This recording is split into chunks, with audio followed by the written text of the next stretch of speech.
right now we have someone who just arrived, actually, for about 2 hours ago. Professor Gunderson from Emory University in Atlanta, and who has been a key source in key orchestrator in the Resilience Alliance, and been working for a long time with Buzz, and is co-author with Buzz on the book Panarchy. So it's Lance Gunderson, and it's really, really nice that you came all the way for this day and tomorrow. Thank you. So I usually start off my talks like this with a little joke.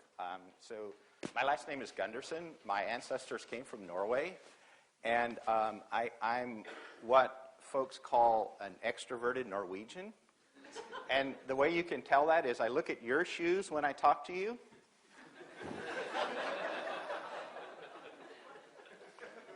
So why in the world do I start off? Well, at least you laugh. My wife doesn't laugh at my jokes anymore, and I say, well, why don't you laugh? And she says, well, they're not funny. So I thought it was very appropriate to start off with a joke for a number of reasons. One is that one of the best things that Buzz taught me in the 2 decades or so I've had the pleasure to work with him is that all of this is fun. And part of the creativity that goes along with all this is about having fun and enjoying it. The other thing about jokes is jokes are surprises, right? That's why they're funny, right? They're not what you expect to happen, and so we laugh in reaction to them. So I think it's totally appropriate that I start off this with a somewhat funny joke. At least most of you laughed at it. So I'm going to talk about uncertainty and surprise, and I really wasn't expecting this, so it's a bit of a surprise to me about the audience with this big hall and all these people and stuff. So here, hopefully it'll work. Okay, so one of the things that I think Buzz has introduced, at least to me and to a lot of the colleagues that we work with here, is that there are fundamentally different kinds of uncertainty that we face in the world, in our lives, in these complex resource problems, whether they're at the global scale, the regional scale, or the local scale. And I really learned this in a series of workshops when Buzz kept asking, well, what kind of problem is that? Is that a problem of science? Is that a problem of politics, about what people want? Right? So, and that's been articulated by many of the co-authors in here about this idea that there are fundamentally different kinds of uncertainty, and that it's important to realize that because we deal with those different types of uncertainty in different ways. That is, we create different kinds of institutional arrangements, different kinds of thought processes, different kinds of paradigms for dealing with and trying to make sense and understand that uncertainties, right? And so I kind of, being simple, the Norwegian background thing, think about these in 2 kind of simple categories. One being kind of technical, scientific, objective uncertainty. That is, what do we know? What do we think we understand about these complex theories? This is really where science lives, right? About probing the world through testing ideas and measurements. And a lot of scientists sort of get wrapped up in uncertainty around variables and parameters. Do you have the right model? Is it the right structure? Are the parameters, or even worse, is it measured properly? What is the accuracy of it and stuff? And as Buzz said earlier, he sort of introduces these kinds of uncertainty that, quite frankly, make a lot of us feel uncomfortable. When he starts talking about things like things that are fundamentally unknowable, it's like lions, tigers, bears, oh my. Right, so I think this is really one of the important contributions. And then lots of my colleagues, like Francis Wesley, have really picked up on this and talked about it. These different forms of uncertainty that we grapple with. And I think Buzz has always not just articulated that, but really confronted the uncertainty. Right? And he's done it in, as Gary suggested, both a practical way, that is, not just how do we deal with these real problems in the real world, whether they're climate change or eutrophication, right? And in the scientific world. And as Gary said, he's iterated between those two and argues that one enriches the other. And I agree totally. It resonates with all of my experience. Now, the one thing that Buzz continues to argue about in these different ways of recognizing what we don't know, all right, are these competing explanations or competing hypotheses around issues. Right? It's one of the good things that scientists can do whenever there's uncertainty about, well, why is a lake suddenly green? Why is the world suddenly hot, right? Scientists are really good at coming up with these alternative explanations. But then what happens when it moves into practice is that most of those explanations are discarded. I'm not an economist, but I would bet a dime to a dollar, actually I would bet more than that the recent bailout activity in the U.S. in response to the financial crisis did not acknowledge alternative explanations about what led to that crisis. What are these competing models? What are the underlying factors here? And in terms of then what you do about it. And I'll come back with some ecological examples of why that's really important. In explaining more of this practical thing. So this is a shameless picture of my grandson. And I think it captures a lot of Buzz's approach to dealing with uncertainty, right?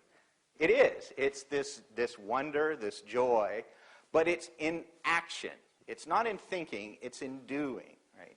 And this is my grandson, Jackson. He's playing with the wind chime, so he's got a stick there, and he's making sounds out of it. But I think that that's really what the essence is here of probing that uncertainty. We can't analyze our way out of it. The only way we can deal with it is to probe our way into it.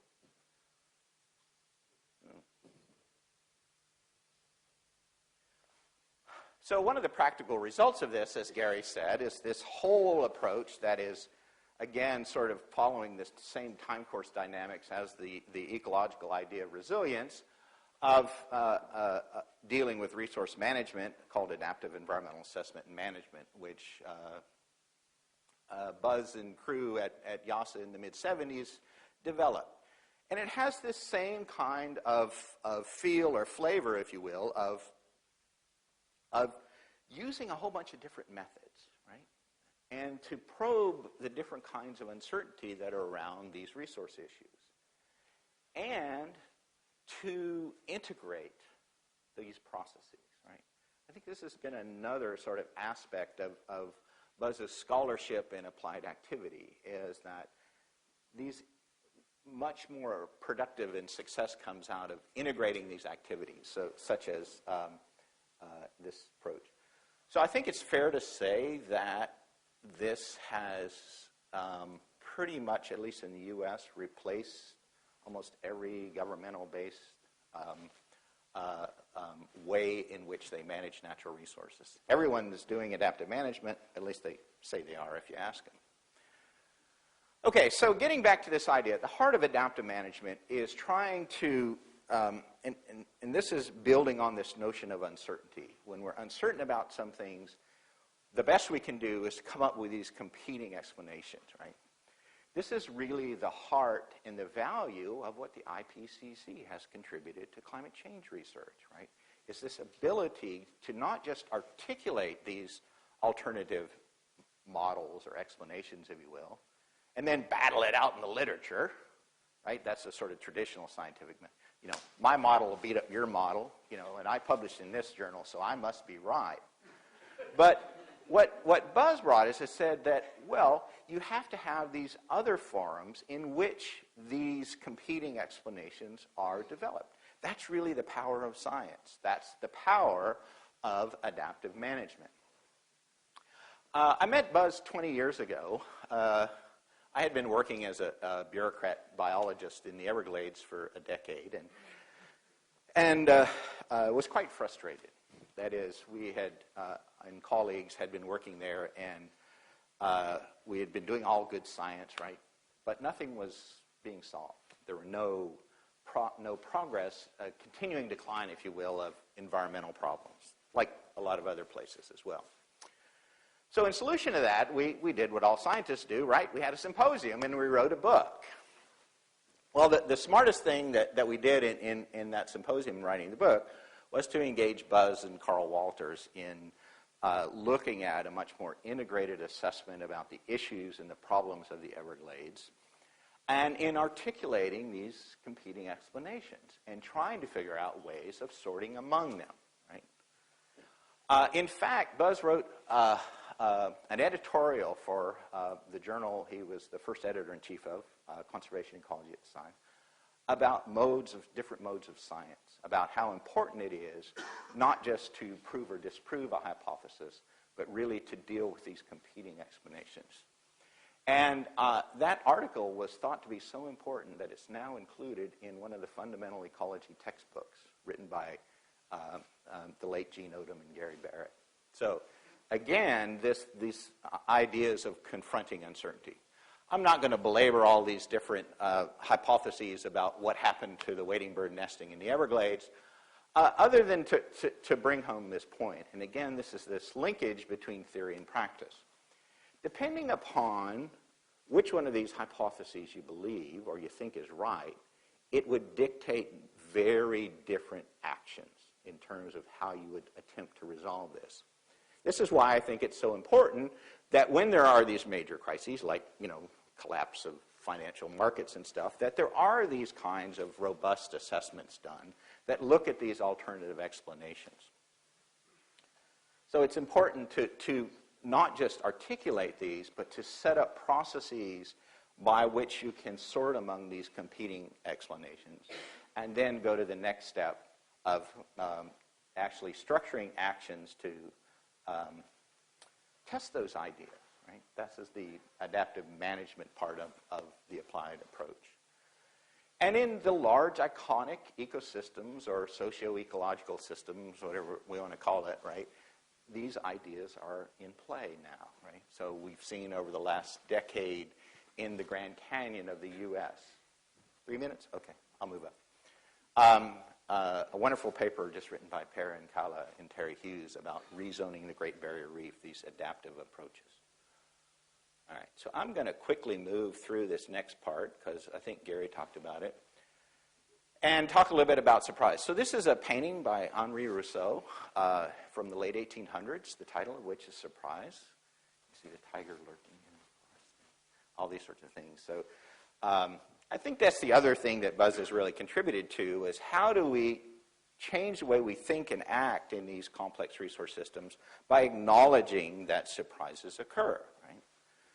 And a lot of this came out of dealing with disturbances, as Buzz calls them, the real wrath of God kinds of events, pests, floods, fire, all those sorts of things. Some of the more recent stuff is this idea of resilience may not always be a good thing, right? That there are systems that get into traps that have very high resilience, right? They're really invulnerable to all kinds of change.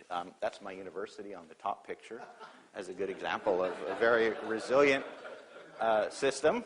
And then there are systems in which there's no opportunity to build capital, very low resource.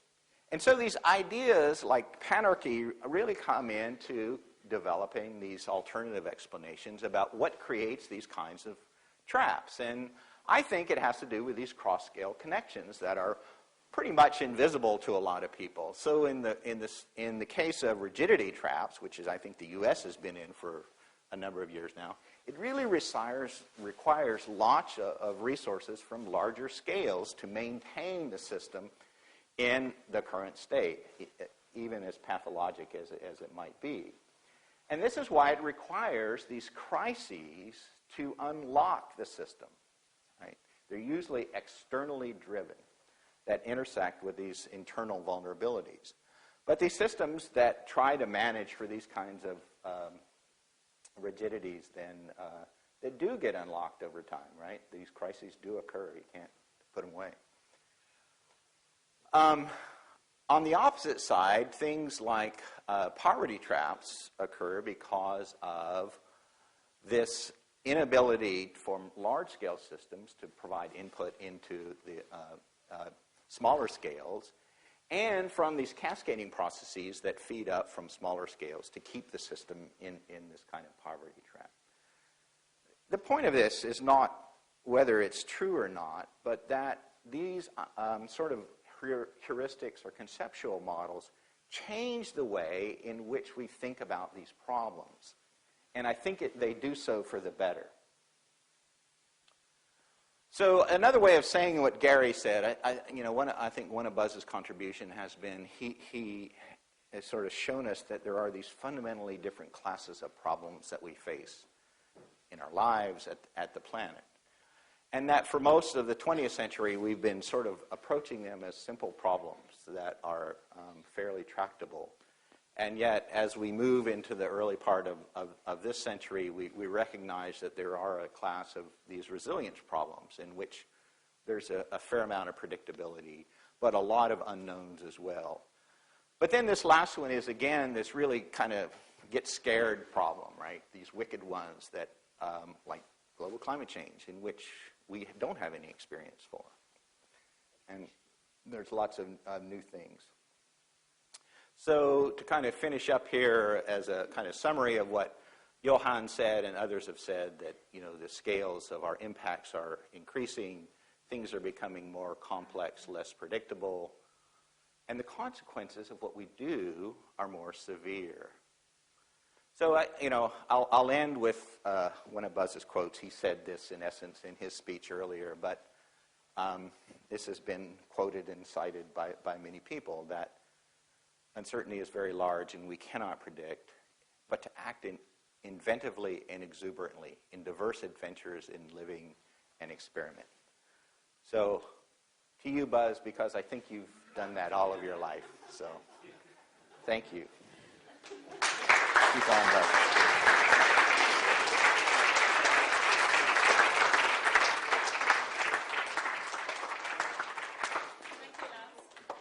For a beautiful presentation. Can I just ask you one question before you get off? Because I know that you're interested in how scientific understanding influences policy and practice. And I was wondering, when talking about resilience theory with policymakers and practitioners, what would you say is the most common misunderstanding or misconception of what resilience theory can bring and offer?